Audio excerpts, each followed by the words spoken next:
Subscribe کیجیے شان رضا channel کو اور بیل آئیکن کو پریس کیجیے جس سے آپ کو ہماری نیو ویڈیو کی نوٹیفیکیشن ملتی رہے گی۔ یزید کا دور حکومت ختم ہو گیا، اس کے بعد یزید کا بیٹا معاویہ تخت نشین ہوا۔ 6 مہینے صرف خلافت چلی، اس کے بعد یہ خاندان کی وراثت ہی ختم ہو گئی۔ معاویہ کے بعد یعنی یزید کا بیٹا جو معاویہ تھا، اس کے بعد پھر اس خاندان میں خلافت ہی ختم ہو گئی۔ مروان کی حکومت چلی، مروان کے بیٹوں کی حکومت چلی، لیکن اس اثنا میں ایک شخص مختار ثقفی نام سے کوفہ کی سرزمین سے ابھرتا ہوا ایک نوجوان نکلا۔ وہ اہل بیت کا جانثار تھا، محب تھا، چاہنے والا تھا۔ وہ کوفہ کی ساری طاقت و قوت کو اس نے جمع کر لیا اور اسی دن سے اس نے طے کیا کہ رسول اللہ کے خاندان کے ساتھ جو ہوا ہے میں اس کا بدلہ لے کر کے رہوں گا، میں کفارہ ادا کروں گا۔ تھا تو کوفہ کا رہنے والا، اور اس نے اپنی پوری مجتمع طاقت کو لے کر وہاں کی سارے لوگوں کو جمع کر لیا۔ اس کے بعد پھر ایک بعد دیگرے لوگوں کو ڈھونڈنا شروع کیا، اور جو تاریخ ہے میرے عزیزو، اس نے پیچھا کیا سب سے پہلے اس شمر کا جس نے امام حسین کی گردن الگ کی تھی۔ اور ایک لمبا واقعہ ہے، میں مختصراً یہ بتاتا ہوں۔ وہ شمر چھپتا چھپاتا کوفہ چھوڑ دیا، جا کر کے ایک کھیتی میں رہنے لگا، اور اس کے بعد پھر وہاں سے بھی چھپ کر کے کسی کسان کے ساتھ رہتا تھا۔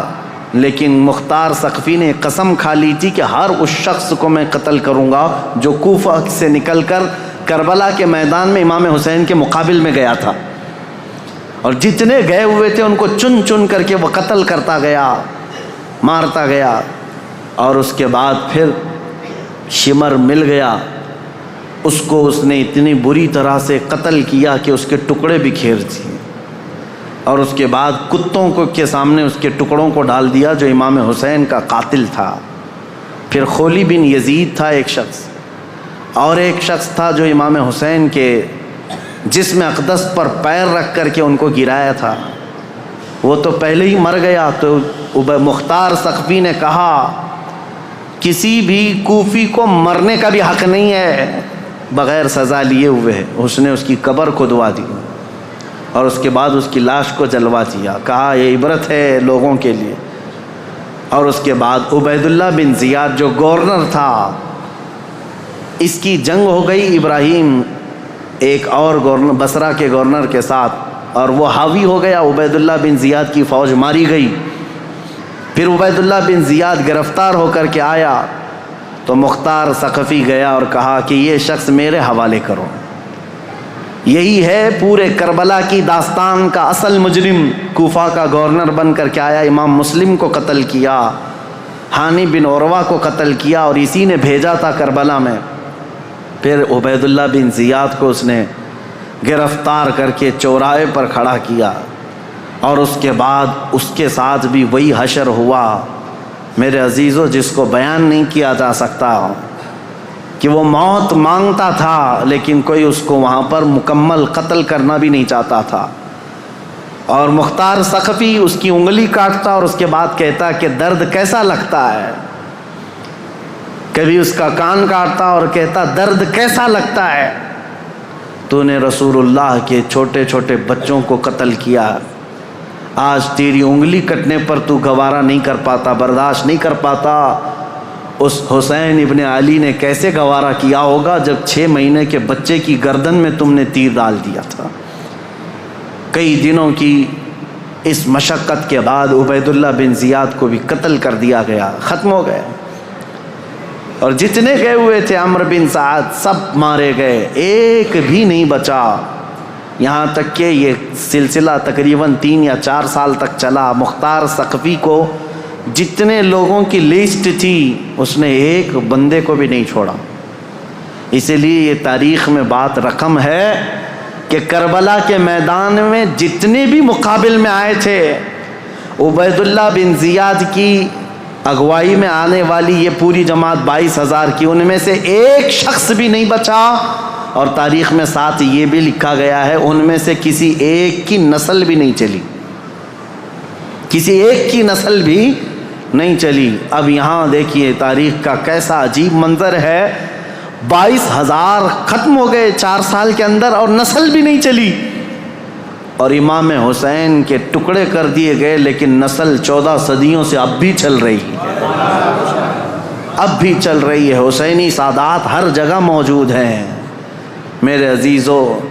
اسی لیے میرا رب تعالیٰ فرماتا ہے اللہ تعالیٰ ظالموں کے کام سے بے خبر نہیں ہے، اور جب اللہ انتقام لیتا ہے تو پھر تمہاری نسلیں بھی ختم ہو جاتی ہیں۔ اسی لیے ہمیشہ اس بات کا خیال رکھیں کہ ہم سے ہونے والی خطائیں، غلطیاں، اگر اس کا تعلق اللہ کی کسی محبوب بندے سے ہے تو پھر قیامت تک تم پر لعنت برسائی جائے گی۔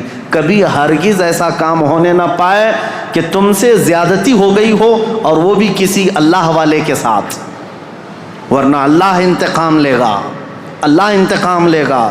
آپ یہ مت سمجھ کر کے چلیں کہ صرف ایک کربلا ہو گیا اور ایک یزید تھا، ایک حسین تھے اور پھر معاملات نہیں، ہر دور میں یہ معاملات ہوتے ہیں۔ آج بھی آپ کو یہی نصیحت کر رہا ہوں کہ کبھی تمہاری طرف سے کسی ایسی شخصیت کو تکلیف نہ پہنچاؤ جو اللہ والا ہے، اللہ کا محبوب بندہ ہو، ورنہ ہوگا یہ کہ اس کا انتقام اللہ لے گا، اللہ کی طرف سے ہوگا۔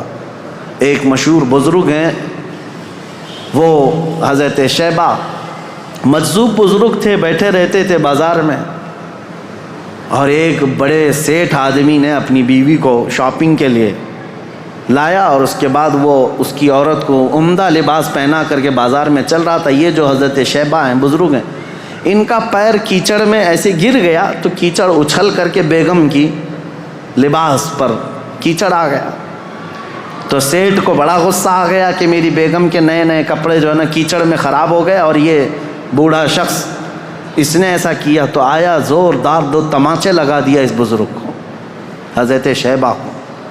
پاگل دیوانہ کہیں کا، نظر نہیں آتا، کیچڑ میں پیر ڈال دیا، میری بیگم کے مہنگے لباس کو تو نے گندا کر دیا۔ اس بزرگ نے کچھ نہیں کہا، بابا معاف کر دو، غلطی سے میرا قدم گر گیا۔ کہا کیسی غلطی؟ دامن پکڑ کر کے کھینچنے لگا۔ بیگم آئی اور کہا چھوڑ دو، یہ اللہ والے ہیں، ان کے بارے میں لوگ جانتے ہیں۔ کہا کہاں کا اللہ والا، کیسا اللہ والا؟ اس کو دکھاوا تھا، اس سیٹھ کو اپنی بیگم کے سامنے اپنی پہلوانی دکھانی تھی، مارا توڑا سب کیا، گھر گیا۔ اسی شام کو گھر کے اوپر سیڑھیوں سے اس کا پیر پھسلا، نیچے گرا، اور ایسا گرا کہ سر کا کھوپڑی باہر آ گئی، بھیجا باہر آ گیا، جگہ پر انتقال ہو گیا۔ یہ واقعہ میں اس لیے بتا رہا ہوں، مکافات عمل کیا ہے۔ اس کی بیگم نے ہلہ کرنا شروع کیا کہ یہ معاملہ اسی وجہ سے ہوا، آج اس بزرگ کو اس نے مارا، اسی وجہ سے میرا شوہر آج مر گیا۔ لوگ جمع ہوئے، سب کے پاس یہ عورت یہی کہتی تھی کہ اسی وجہ سے ہوا ہوگا، اسی وجہ سے ہوا ہوگا۔ لوگوں نے کہا چلو ہم پوچھتے ہیں ان سے، کیا آپ نے ایسی بد دعا کر دی اس بندے کو کہ مر ہی گیا بیچارہ؟ تو ایک حلوائی کی دکان پر یہ بیٹھے ہوئے مل گئے، لوگ آئے جو ذمہ دار تھے گاؤں کے، کہا کہ بابا اس نے 2 تھپڑ کیا لگائے، آپ نے اس کو ایسی بد دعا کر دی کہ اس کی تو جان چلی گئی، وہ تو ختم ہی ہو گیا۔ کہا کیسے ہوئے؟ لوگوں نے بتایا سیڑھیوں سے گرا اور نیچے گرا تو بھیجا ہی باہر آ گیا، مر گیا۔ اس بزرگ نے کہا اللہ کی قسم، اللہ گواہ ہے، میں نے کوئی بد دعا نہیں کی، اللہ کی قسم دیتا ہوں، تم مجھ سے جو حلف لینا چاہو لے لو، میں نے کوئی بد دعا نہیں کی ہے۔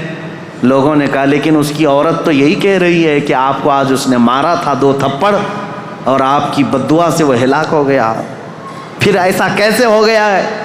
اس بزرگ نے ہنستے ہوئے کہا کہ بیٹا بد دعا تو میں نے نہیں کی، میں تو معاف کر دیا، لیکن دستور ہے دوست کو پہنچی ہوئی تکلیف دوست برداشت نہیں کرتا، میں تو معاف کر دیا، میرا دوست جو اللہ ہے وہ گوارا نہیں کرتا۔ اس کے کسی ولی سے تم نے دشمنی کی تو خود فرماتا ہے میں اس کے ساتھ جنگ کا اعلان کرتا ہوں۔ اسی لیے ہمیشہ اس بات کا لحاظ رکھیں میرے عزیزو، ہمارے کسی عمل سے اللہ والوں کو تکلیف نہ ہو، دیکھو رسول اللہ کے اہل بیت یہ اللہ والے تھے، امام حسین تکلیف پہنچی تو آج تک وہ یزیدی ذلیل ہیں اور لعنت کے پھٹکار ان پر برس رہے ہیں اور صبح قیامت تک ہوتے رہیں گے انشاءاللہ۔ لمحے نے خطا کی، صدیوں نے سزا پائی۔ اللہ کریم ہم سب کو کہنے سننے سے زیادہ عمل کی توفیق عطا فرمائے۔ رب قدیر ہم سب کو ظلم سے کوسوں دور رکھے، اور مولا کریم ہمیں اہل بیت کے ساتھ زندگی عطا کرے اور قیامت کے دن اہل بیت کے ساتھ حشر عطا فرمائے۔